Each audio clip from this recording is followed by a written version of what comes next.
I get a little older, I realize life is perspective, and my perspective may differ from yours. I want to say thank you to everyone that's been down with me. All my fans, all my beautiful fans.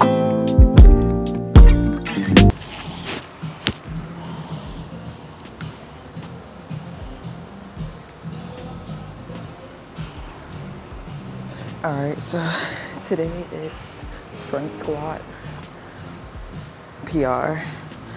So I'm gonna do my warm-up set first. I'm still trying to figure out if I'm doing 1 rep max and like working my way up. But what weight should I start off at? Because I think Monday, I think I did too many reps before I got to my 1 rep max. So we'll see. Let's get these warm-up sets done.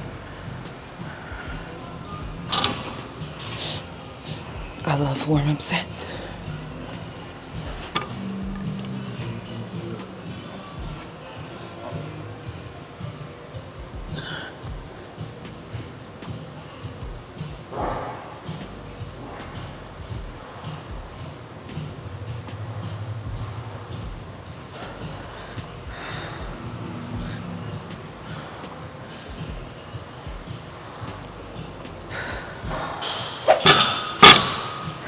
That warm-up set felt good. I'm gonna pull these bars up. Just one.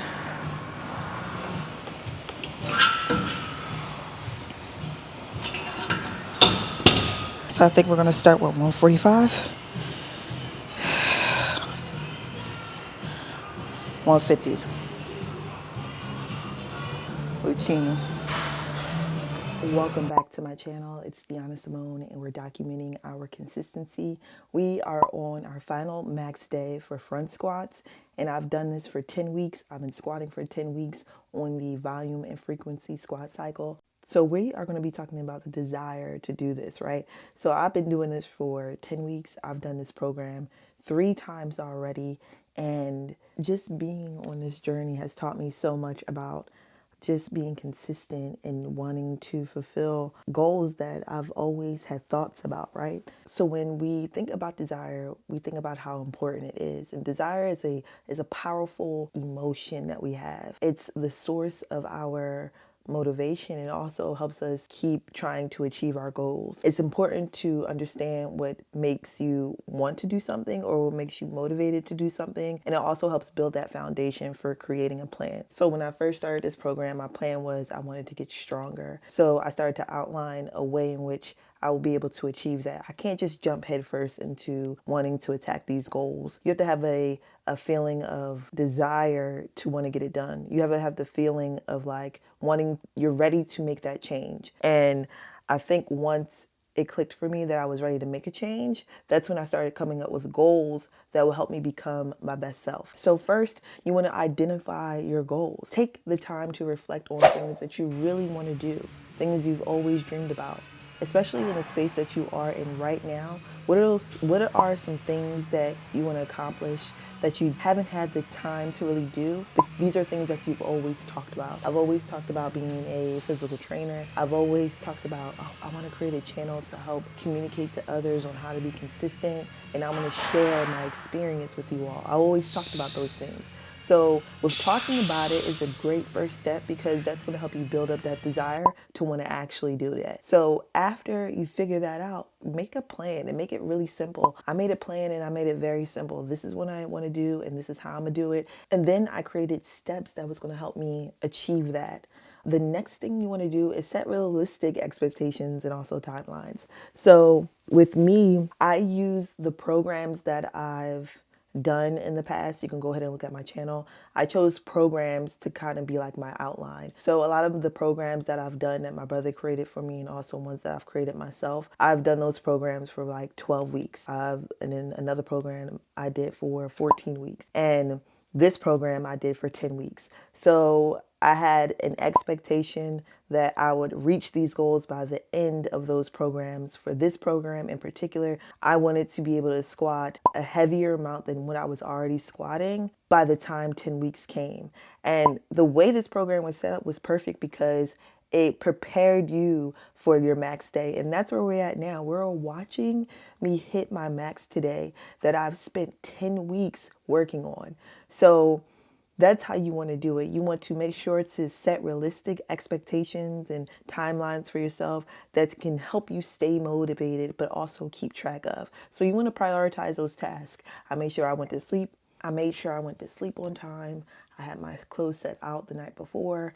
I made sure I ate properly. The days where I wasn't being realistic with myself and the days that I kind of didn't do certain steps, it definitely showed the next day in my routine when I was trying to hit those numbers when squatting. All right, so then also surround yourself with supportive people. Luckily for me, I have an older brother that works in the fitness industry. I have a sister-in-law, a sister who also do the same things I do. So I put myself in a community of people that could help motivate me. And when I had questions, they always had answers. When I was online, I feel like just posting my content was my community as well, where people was asking me questions where I'm able to help them. So then this helped me stay motivated to get back in the gym tomorrow and work on those questions that they had questions about. I would go in the gym and work on those things and see where they was coming from, right? But then also 170.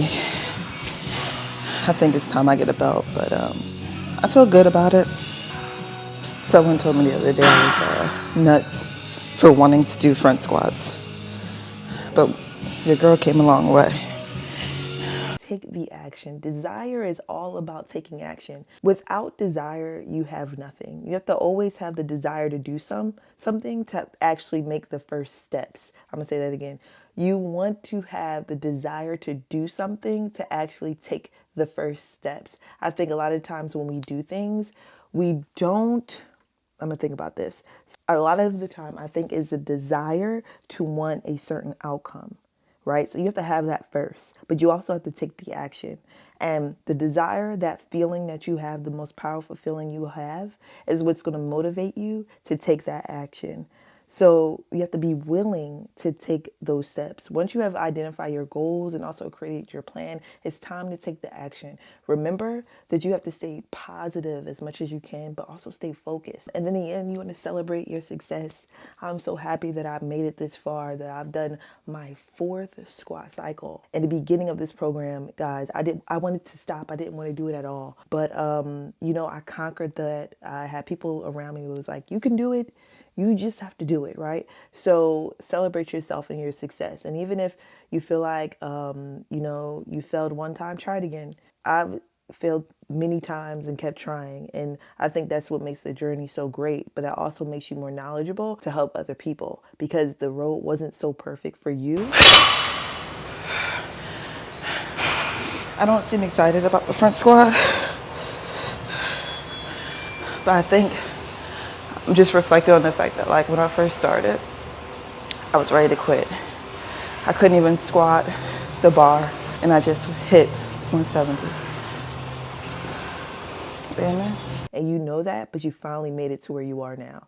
So I hope you guys enjoyed this video. Your girl reached a new max of 170 pounds in the front squats. I also want to share footage from my last squat cycle because that was a major jump from my squat cycle that I did before then. I was so surprised, but I'm so grateful for this experience. And in the end, you have to be grateful for it too. So push to create that desire that you want. Create that fire inside of you because it's the most important thing and it's going to drive you to do things that you never thought you'll be able to do. And it can help you achieve your goals. So I'll see you in the next video. Bye.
in the car. I did my hair differently. I tried to do like half up, half down because it's time to wash it, but I don't think this style is working out for me on camera.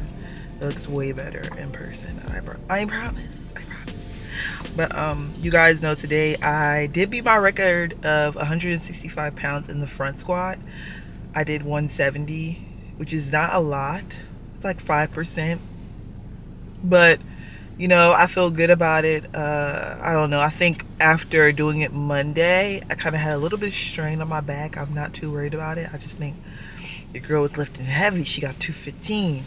So this squat cycle is over. Basically, I'm gonna work out Thursday and Friday, and then after those 2 days, I am going to take a week off because we've been squatting every day for 10 weeks. So your girl has ripped her body apart. So that's why I'm not so mad about my squats. I feel like next time when I go to get a new 1 rep maximum, I'm not going to do so many squats before. Like in my back squats on Monday, I did like 4 sets before I got to my record that I broke, and then today I did like 3 sets before I got to the record I broke. Where maybe I should just start off with the weight that I already know I can lift, which was the 205 and which was the 165, right? And then try to break it after that, because I feel like I was kind of washed by the time I get to the set that I'm trying to break. So that's for future reference.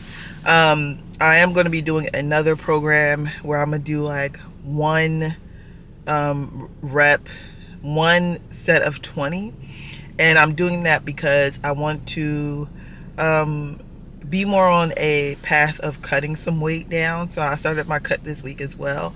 So I want to do that with being in a caloric deficit and then also doing this new program. I feel like I can reach my goal. So that's next on the agenda when it comes to content that I'm going to be creating for you all. Also, I feel like during that time I am going to work on trying to lift heavier as well. So I'm going to focus on maybe doing like starting off. I always start my programs off at like 60% of what I can already lift in like everything, and then I work my way up from there.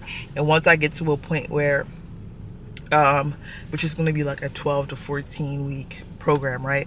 Once I get to the point at the end of the program where I can lift more, because every 2 weeks I'm going to be going up in weight no matter what, then I'll try to hit a record again. But you know, it takes time, it takes consistency, and we're going to definitely work on it. The fact that I was able to get from 205 to 215 and then from 165 to 170, like that's crazy. I couldn't imagine in my wildest dreams when I first started this program that I would be at that point.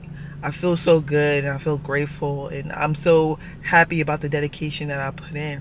It takes work from you. You have to have the desire. I was just listening to Amanda Seales' podcast, and they were talking about the desire to do something. When you want to do something so badly, you just have to have the desire to do it at first. Because I can say all day that I want to lift heavy, right? I can say all day that I want to be able to lift heavy, but I have so much in my way. I have to work. I work long hours. I don't know what time to even go to the gym. If I go at night, it's just too much going on. But you have to have the desire to do it. So me having the desire to lift heavy, I told myself, okay, I can go to the gym at night, and at some point it just wasn't working for me. So then I still was like, I still have the desire. This is what I want. This is what's going to make me happy. This is going to help me reach my goals. I told myself, you know what, I'm gonna go in the morning. Then I started going in the morning, and I was like, you know what, I can go really early in the morning now, because I have the desire, I have the willpower to do it. All you have to do is have the desire to do something and just be obsessed with that one thing, and I'm promising you're going to reach your goals. It's been a long journey for me. If you're new to this channel, y'all, I've been doing this for the last 2-3 years, and I've been vlogging consistently for the last 2-3 years, and I have the desire to have a growing YouTube channel. But to have the desire, you have to be able to be like, you know what, I'm gonna upload videos, I'm gonna create content even if it's not getting any likes and it's not being shared or people not commenting, but I had the desire to do it. So having the desire, I'm just gonna keep uploading, I'm gonna keep posting, I'm gonna keep editing these long videos, and I'm gonna vlog 5 days a week, I'm gonna vlog 6 days a week. That's the desire to do something. When you really want something so badly, nothing could push away that desire that you have. No one, not what one person can say, not what one person can do, not the love that may not be being shown. It's all because you have the desire to do it. When I do something, I become obsessed with that one thing, especially when I love it so much, especially if that's something that I know will change my life. I just become obsessed with it. So that's my little rant for today. I haven't been really talking much after my vlogs. That's probably more so because I've been using this mic that I have, and I really like it because I feel like I can really talk to you all while I'm working out. And I think these words hit spots that I think we all feel in the inside. I'm just saying them out loud. And I don't know. I don't think my excitement for hitting the 170 hit me yet. I think it's really great, but at the same time, I had the desire to lift like 200 pounds in the front squat, right? So like, I still have a lot of work to do, and I always have work to do. Once I reach new goals, I still have other work to do. This makes me excited. Doing like fitness stuff is like a hobby to me. I think that's why I keep doing it. I think that's why I keep uploading. It just is hard, y'all. It just is hard. But I had my latte. I have some time. That's why I'm not at Dwayne and Leona's yet. Because your girl is chilling. But it's been a long journey. And I hope that, like, if you're starting your fitness journey, just think about the desire to want to do something. Think about, like, how badly you want it. And how you're not going to stop until you get that thing. Like, so you're not going to, and I'm talking about like hobbies and sports and stuff. We ain't talking about the means and stuff. Leave them out of it. It's all about you. So think about, what ways can I get there? For me, the ways in which I knew I would be able to break my goal was, so the way in which I knew, right, that I wanted to reach a certain goal, I told myself, what can I do ahead of time? How can I prepare myself to get to the point where I can be successful? So that meant like the clothes that I laid out for the gym the night before, preparing myself to go to sleep early, making sure I eat enough food, buying the supplements and stuff that I needed for my fitness journey. These are all the things I need. I think one thing that I've missed during this time, and it may not be a big thing because I've learned to squat 205 pounds and 170 pounds without it, was a weight belt. So I think in my next squat cycle, I'm going to invest in a weight belt, and we're going to properly learn how to use it. We're going to see the difference between using it and not using it. But as you get to a certain weight, when you start lifting like 75, 80, 90% of your personal records, that's when you probably should use a weight belt, right? So that is my next goal. So I'm excited. I'm happy about it. I think I've come a long way, and I'm so happy that you guys have tuned in to this channel to see exactly how I'm doing it. I'm not gatekeeping over here. I feel like the people, this footage is for the people that have the desire to do it, right? So that's why I'm posting it, because just like I have the desire, I'm literally giving you some tips and tricks, maybe like a little roadmap, if you will, of how we can do this, right? And I'm showing you how I can do it, and maybe you should document how you can do it. Like, it's room out here for all of us. So I'm gonna get on my phone real quick and just chill out before I take care of Sid, because we have a long day. That's why I have a big cup of coffee today. I even brought one of my pods with me, because I'm gonna drink that too. When it's kid, like, I didn't notice why like people drink a lot of coffee when they're around kids. I get it, because by the time I finish this, it's like 2 o'clock, and my niece takes her nap. Sis needs another cup of coffee. I'm so tired. So I'll talk to y'all later. As I get a little older, I realize life is perspective, and my perspective may differ from yours. I want to say thank you to everyone that's been down with me. All my fans, all my beautiful fans.